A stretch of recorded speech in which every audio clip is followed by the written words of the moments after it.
Now, in recent times, we've seen a growing number of political coalitions forming across Nigeria, ahead of the 2027 elections. And one coalition that is currently gaining serious attention is the one building around ADC, the African Democratic Congress. And we are seeing a lot of our leaders like Atiku, Peter Obi, and some former APC members going over to this party. Now, joining us on Zoom this morning is Ozonma Nobis-Elenu. He's a legal practitioner to talk on the ADC political coalition platform, prospects and challenges. Good morning.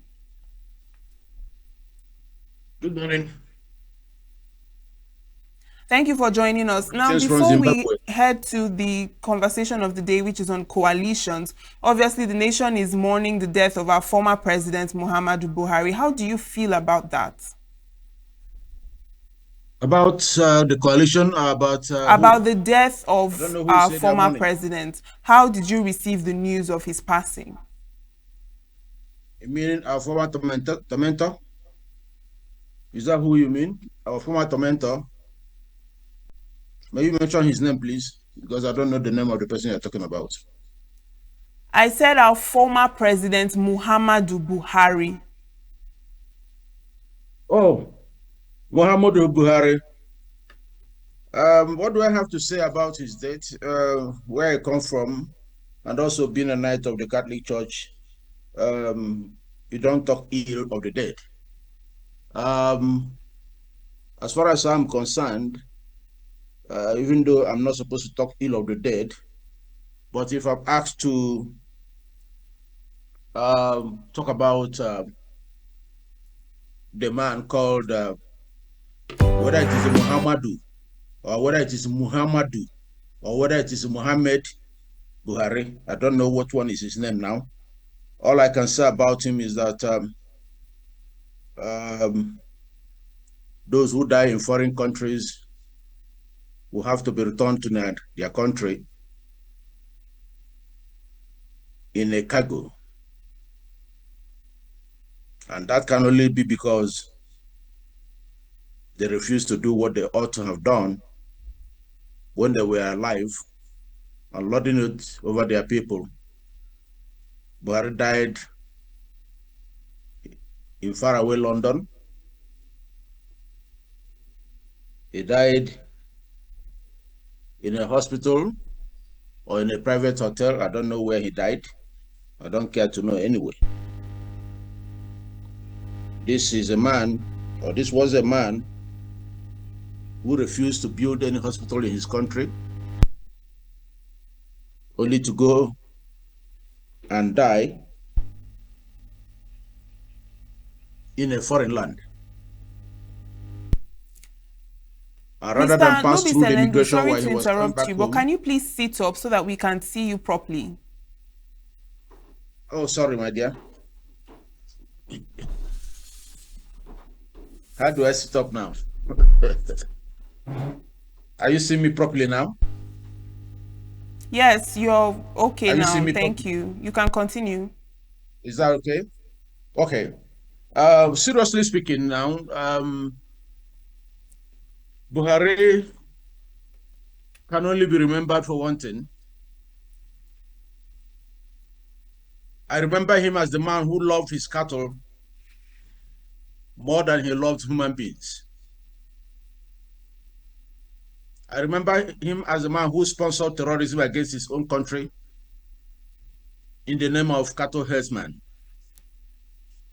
I remember him as the most inept, most inefficient, most sickly, most redundant, most indisciplined president Nigeria ever had. I remember him as a president who tortured his people, who brought hunger and hardship onto his people, and left the economy he made robust lying comatose. I remember him as the worst president Nigeria ever had. I remember him for everything bad. I do not remember him for anything good. His regime in Nigeria was a regime of curse. The regime in Nigeria brought economic hardship, traumatized even the rich. So Buhari can only be remembered by me for everything bad and nothing more. What I have as something that if tomorrow you ask me to write an epitaph for him, this is what I'll write on his tombstone. Here lieth the man who got baboons and dogs soaked in blood, only to become president of the country, and when ill fortune smiled on him, what did he do with that? He misappropriated the opportunity and enthroned a regime of ethnicism, a regime of dictatorship, a regime of downward turn in all aspects of governance, and exhibited an unprecedented unintelligence, an unprecedented lack of focus, an unprecedented lack of leadership, and autocracy onto the body politic of Nigeria. That is what I remember Buhari for. I All remember right, him now also. let's look at the conversation we have today, which is on the ADC political coalition platform. Now we are seeing, there has been a wave of political coalitions forming ahead of 2027 with different parties and personalities, coming together. Now, in your opinion, from your perspective, how do you see these coalitions? What's your take on these coalitions? Coalition. Coalition in Nigeria body politic is not something that started today.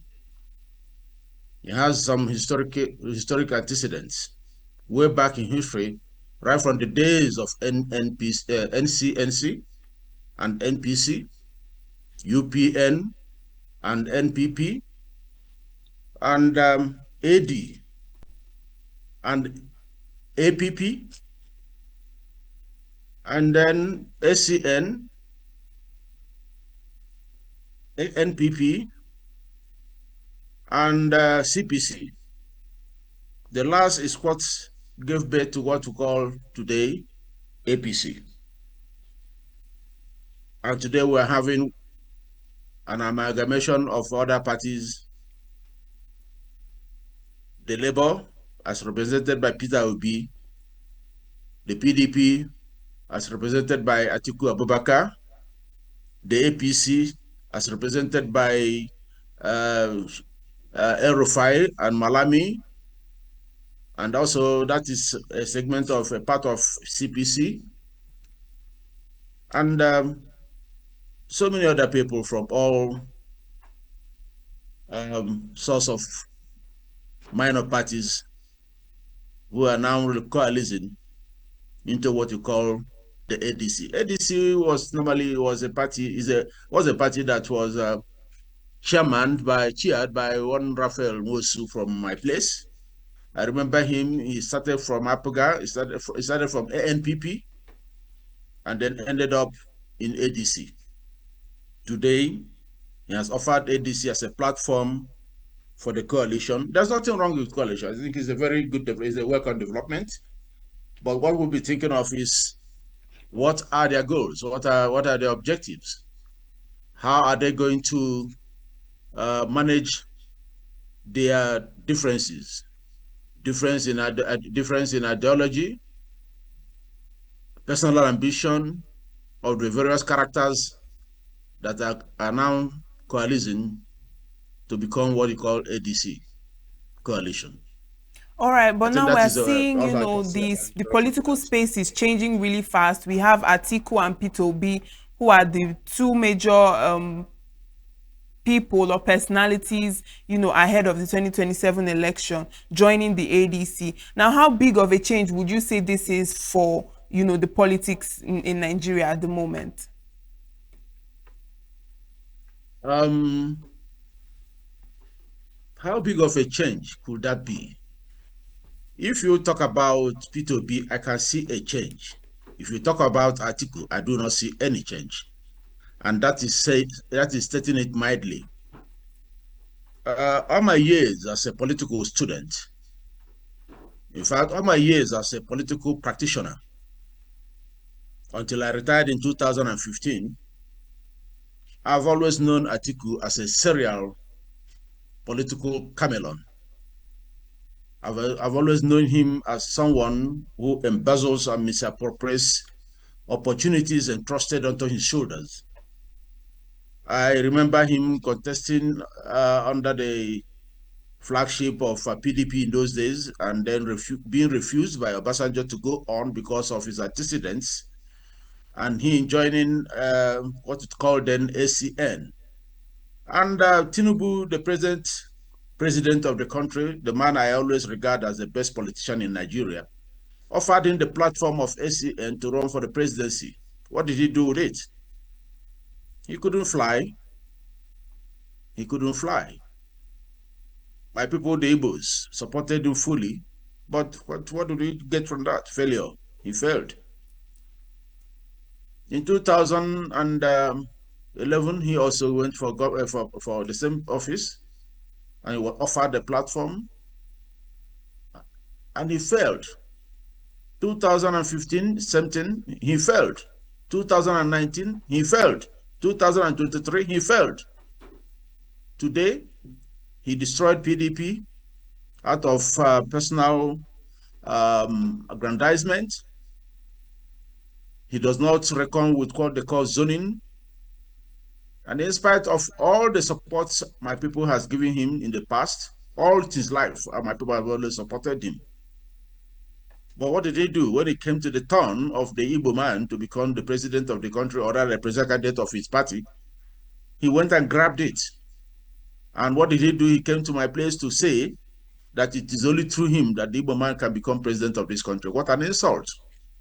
As far as I'm concerned, any party led by Atiku will be a shipwreck at the end when the results of the election which he contests is counted. It will be a total failure. It will be an abysmal failure. Atiku has no political positive mark to make anymore in this country. Anything that is associated with him, as far as the presidential candidacy of a party is concerned, is bound to be a failure. Atiku is a bad market, it's a bad sell, it's a bad product. So, if the coalition is really serious, they should be considering now how to get Atiku off the ticket. And if the coalition is going to achieve any positive dividend, certainly Atiku cannot be within the equation. It cannot be within any limit of consideration as to what will happen in terms of choosing who becomes the presidential candidate of the coalition.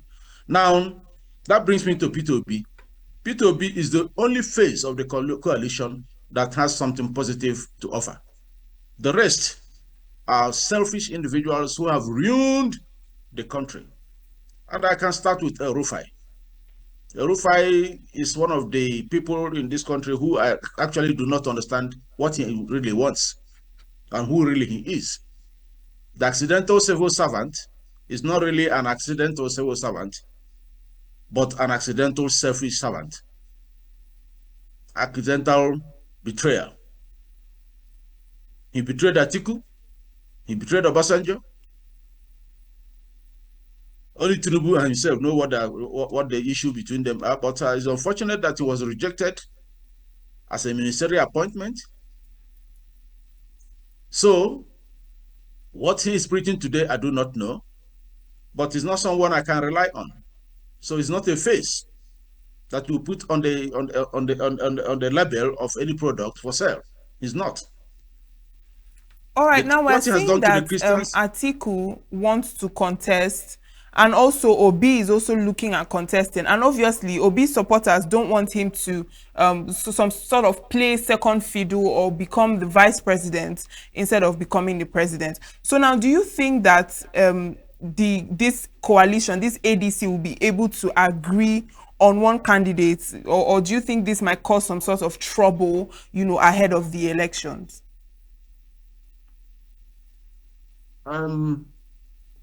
Politics is not arithmetic, where you say 1 + 1 must be 2. In politics, there are a lot of issues, there are a lot of matters you take into consideration before you can make up your mind about what a situation will become. What faces the ADC today as a challenge is the issue of who becomes their presidential flag bearer. It's a challenge because of the caliber of people, the character of people, the assemblage of people who constitute the coalition. I was talking about Rufai before you cut me off. If you look at the constituents of the bigwigs that make up the party, the ADC, you will see that among them, what appears to be driving the coalition is the urge to snatch the presidency from Bola Ahmed Tinubu. But that urge, that aspiration, seems to be dead on arrival because there is no direction. They have not sat down, they have not been able to sit down to articulate a blueprint as to how to arrive at their destination, which is snatch the presidency from Ahmed Tinubu. Ahmed Tinubu is a strategist, whether you like it or not. He's a strategist. He's a political minstrel. He's a wizard in politics. But he may not be a wizard in leadership. That is leadership governance-wise, presidential-wise. But in terms of articulating an agenda as to how to wrest power from someone, give it to Tinubu. So if you have to snatch that mandate from him, you need somebody who has, at least to a large extent, a credible record of good administration, a credible record of stability of character, a credible record of performance when he was entrusted with leadership position. Is it Rotimi Amaechi? Answer is no. Rotimi Amaechi, as far as I'm concerned, is one of the colossal failures we have produced in Nigeria. Two-time governor of Rivers State, an minister, two-time minister, 8 years, couldn't build any single railway in his place, couldn't do any construction, couldn't bring any development project in Rivers State, but he was able to build a railway that goes to Mina, to Katsina.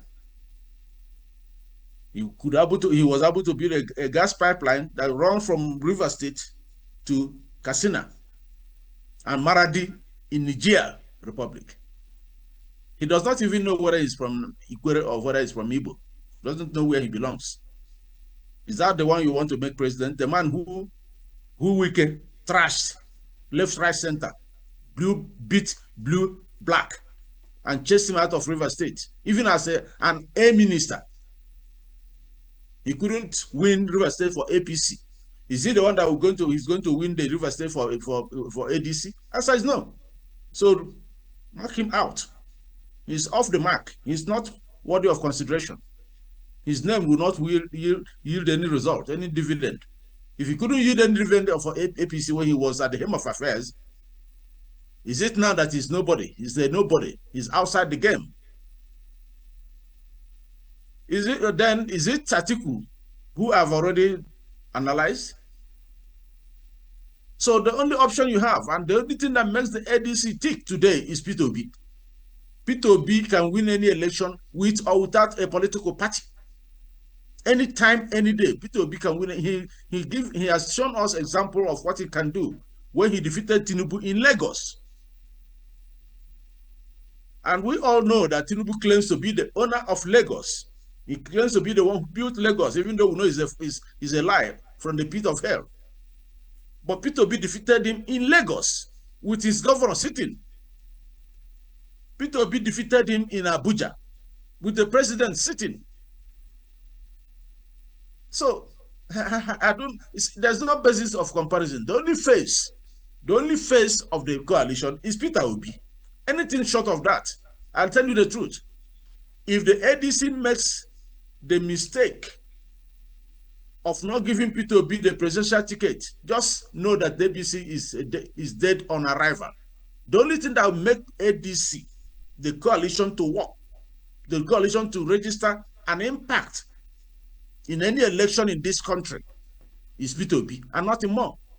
He's the only one that Nigeria have come to see as somebody who has some quantum of trustworthiness, and nobody else.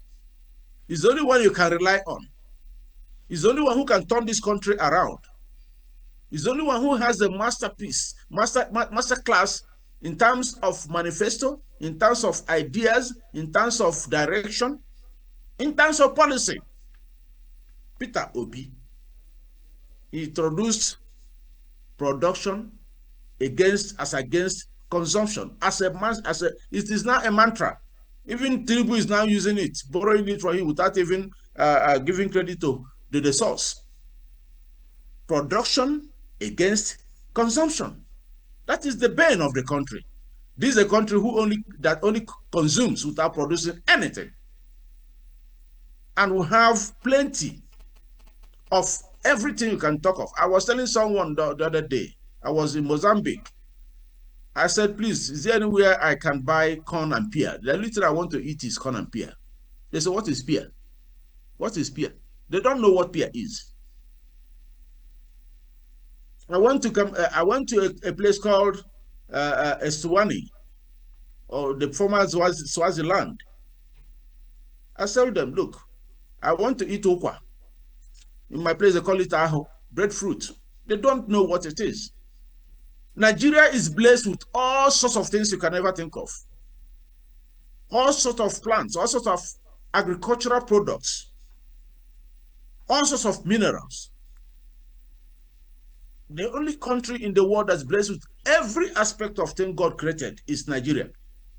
I've thought almost all African countries. I've been to most Western countries, Europe and the rest of them. I've not seen this country as blessed as my country. And that is why I hold myself Barrister I'm always proud. Nobis-Elenu. Now, looking at the ADC, of course, the ADC has been in existence, but, you know, it used to be a small party. And now that these big names have joined, do you think that the ADC can now stand as a serious party to challenge the APC in 2027? Do you think that they have what it takes to challenge APC come 2027? Big names do not win election. Character, productivity, societal acceptance is what wins election. These are the elements. These are the ingredients. These are the factors you want to consider when you talk about winning election. And that is why P2P stands out singularly, very prominent. I've told you before. David Mark, look at what is happening in his state. He's the chairman of the coalition. Look at what is happening in his state. Big name. Arik Esola, that was made by Tinubu, big name. If a person can bite the finger that fed him, so wonder what you call that kind of person. Big name. We will have to look at the antecedents of these people you call big name. But I tell you the truth. The only thing that will make these big names to emerge victorious in the presidential election come 2027, if they yield their selfish interest, if they pocket their selfish interest and think of the masses that constitute the majority of membership of this country, and think of the growth of the economy of this country, the development of this country. Anything short of that, they will fail. The APC will not sit down to watch them play this hide and seek. That they don't even appear to me to be seriously well organized, because I don't see the direction. Look, history is always a very good teacher. One thing I hold positive for APC is that when they started in 2014 as a coalition, they left no one in doubt as to where they are heading to. They made it clear that they want Buhari. Tinubu, I give it to him again, pocketed his personal ambition and yielded that ambition to a man who certainly was unfit to be a councillor. And he made him the president. From day one, Tinubu made it clear, APC made it clear that their presidential candidate was going to be a man called Mohamed Buhari. Today, ADC we do not know the direction they are going. Are they going to zone the office? Nobody knows. Atiku says he wants to run. In another breeze, he says he may not run. And if you ask me, I will ask you, what is Atiku going to do as a president, even if he's elected? At his age, he's almost getting to a position of senility. There's nothing else he can offer. Nothing. Absolutely nothing. My son will offer better than him. I will offer better than him, because I still have my grandmothers running very active. He doesn't have that anymore. He only has money. But he doesn't even spend the money as to make him president. All right, So, Barrister Nobis-Elenu, sorry to interrupt you, but we've run out of time. Thank you so much for joining us this morning to be part of this conversation. Truly appreciate. Thank you very much. See Nature TV. News in your pocket.